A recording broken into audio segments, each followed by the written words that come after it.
दुनिया मेरे आगे में एक मरतबा फिर आपका खैर मकदम। जी अस्सलाम वालेकुम जी, बहुत शुक्रिया हमें ज्वाइन करने का अनुशा रहमान साहिबा। अर्ज ये है कि ये दो इश्यूज हैं, दूसरे इशू पे तो हम बाद में आएंगे। आप ये फरमाइए, सेनेट में भी हंगामा रहा, वॉकआउट कर लिया, आज भी आपने वॉकआउट किया है, ये चोरी छुपे ऐसी कौन सी तब्दीली कर दी ऑर्डिनेंस के अंदर जिसकी वजह से आप लोग इतने अपसेट हैं? बिस्मिल्लाहिर्रहमानिर्रहीम। बहुत शुक्रिया। मैं एक दफ़ा फिर मुश्ताक साहब और नुसरत साहब के आप लोग अकाउंटेबिलिटी लॉ को अपने प्रोग्राम में लेकर आए हैं। ये 2 दिन से जो सब कुछ आपके सामने हो रहा है, ये सिर्फ और सिर्फ एक ही बात को इंडिकेट करता है कि इसमें हुकूमत की एक बदनीयती है जो पिछले अप्रैल 2009 से हम देख रहे हैं, और वो बद से बदतर होती चली जा रही है। हमने वॉकआउट किया, कल भी किया, आज भी किया। मुझे सिर्फ बाबर अवान साहब इतना फरमा दें, अभी हमने उनकी पूरी बात सुनी, कि अगर आइन ने 18वीं तरमीम के जरिए इजाजत दे ही दी है कि ऑर्डिनेंस को सेनेट में आप लेकर आ सकते हैं, तो क्या वो मुझे ये बता सकते हैं कि जब मेन कानून अकाउंटेबिलिटी बिल पिछले 17 महीने से नेशनल असेंबली की स्टैंडिंग कमेटी में डिबेट हो रहा है, तो आज क्या वजह हो गई कि सेनेट की standing committee law and justice जो है वो अकाउंटेबिलिटी की अमेंडमेंट को देखेगी?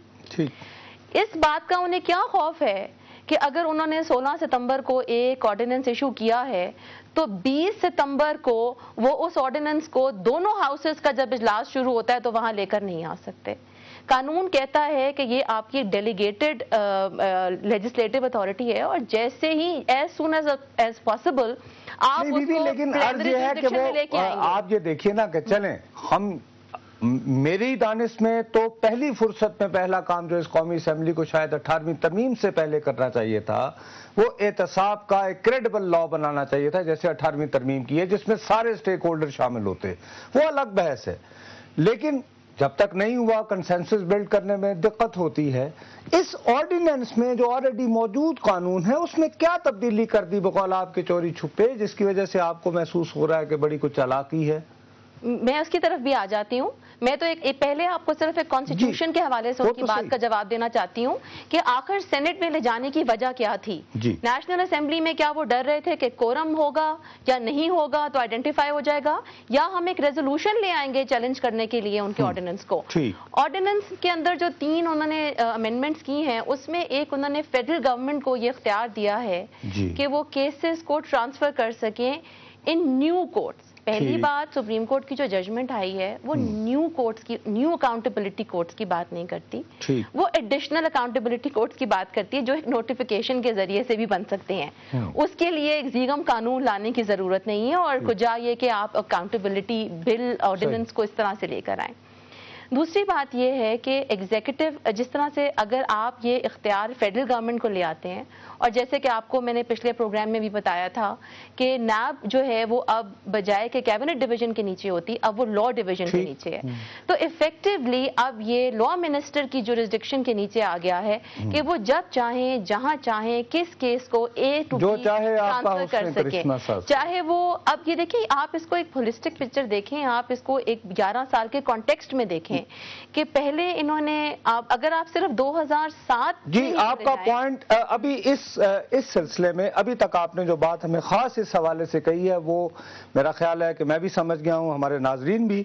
हमारे साथ बहुत सीनियर पार्लियामेंटेरियन सैयद जफर अली शाह साहब हैं। आपका ताल्लुक पाकिस्तान पीपल्स पार्टी से है, लेकिन वो गालिबन अपने आप को आजकल दूर रखे हुए हैं इस कमेटी से जिसको ये सब कुछ देखना होता है। अस्सलाम वालेकुम शाह साहब। अस्सलाम वालेकुम। जी साईं, आपका बहुत बहुत शुक्रिया, आपने ज्वाइन किया हमें। ये फरमाइएगा कि आप क्यों इस कमेटी में एक्टिवली पार्टिसिपेट नहीं कर रहे हैं, जिसको एक हमें कंसेंसस के साथ एहतसाब ऑर्डिनेंस देना चाहिए था, जो कि बदनाम ज़माना है एहतसाब को रिप्लेस कर दे और इस तरह के क्राइसिस ना हो जो आजकल सही हम देख रहे हैं। मेरे ख्याल में तो ये आपने बहुत, नुसरत साहब आपने बड़ा सही सवाल फरमाया है जी। बात यह है कि एक्चुअली कमेटी जो है ना कई दफा मिली और उसमें कोई पेशरफ्त मुझे इतनी होती नजर नहीं आई, कॉन्सेंसस नहीं हो रहा था चंद बातों पर।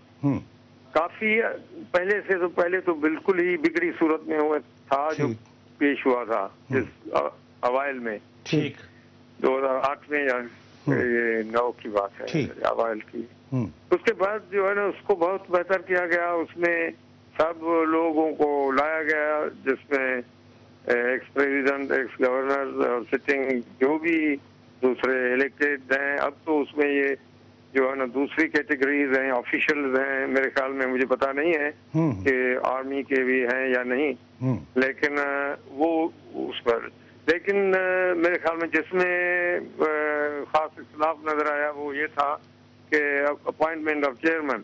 اب آپ دیکھیں گے کہ جو چارٹر آف ڈیموکریسی ہے اس میں کافی الیبوریٹ ارینجمنٹ کا ذکر کیا گیا تھا. جو نیب کا چیئرمین کون ہوگا، یہ جو چارٹر آف ڈیموکریسی میرے خیال میں 7 مئی میں ہوا تھا.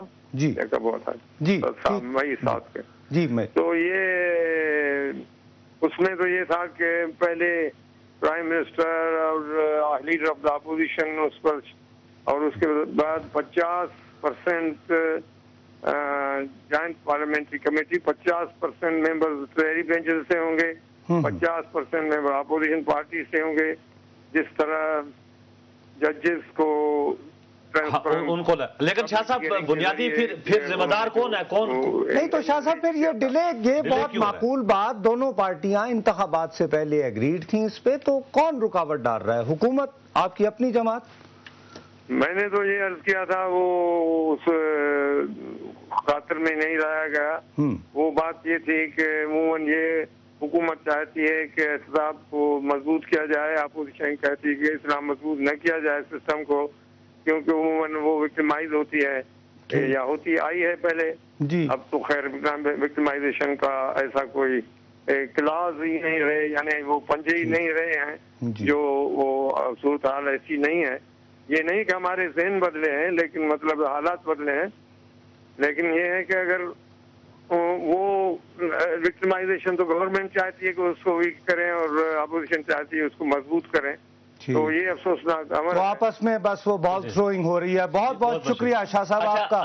آپ نے دیکھا ظفر علی شاہ صاحب بھی یہ کہہ رہے ہیں، لیکن اگر تاخیر زیادہ ہوئی تو گورنمنٹ پہ نہیں جائیں گے لوگ. یہ عام سوال کرنے لگے ہیں کہ شاید جو ہمارے پولیٹیشنز ہیں، ہمارے ایم این ایز ہیں، جو اس قائمہ کمیٹی کے اندر بیٹھے ہوئے ہیں، وہ شاید اس کو جلدی لانا نہیں چاہتے، اس لیے 17 ماہ سے کوئی کریڈیبل لا جو ہے وہ مسودہ اس کو پاس. اسی لیے پھر آپ کی جماعت کو برا نہ مانیے گا، فرینڈلی اپوزیشن کے تانے بھی سننے پڑتے ہیں. پھر میں آپ کو نہ صرف مشتاق صاحب اور نصرت صاحب، آپ کو اپنی کمیٹی میں آنے کی دعوت دیتی ہوں کہ آپ آئیں اور تشریف لائیں، اور آپ کے جو لوگ وہاں بیٹھے ہوتے ہیں کمیٹی میں، آپ ان سے 17 مہینوں کا ذرا حال پوچھ لیجئے. اچھا.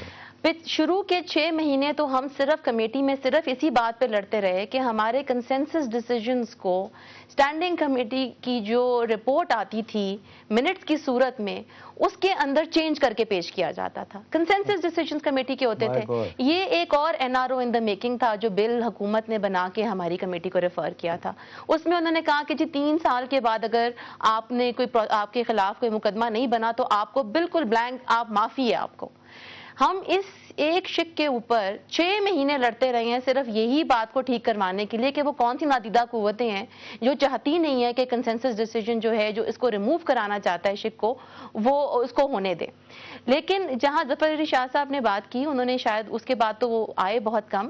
ہم نے جب 58 امینڈمنٹس دیں اکتوبر 2009 بالکل مزید بھی پوچھیں گے آپ سے. مجھے یہ صرف بات مکمل کرنے دیں. آپ کی جو فرینڈلی اپوزیشن کی بات ہے نہیں، وہ اس کے بعد آئیں گے نا. ابھی بریک کا وقت ہے، بریک کے بعد صرف آپ سے اسی بات سے دوبارہ شروع کریں گے. ناظرین حاضر ہوتے ہیں ایک وقفے کے بعد.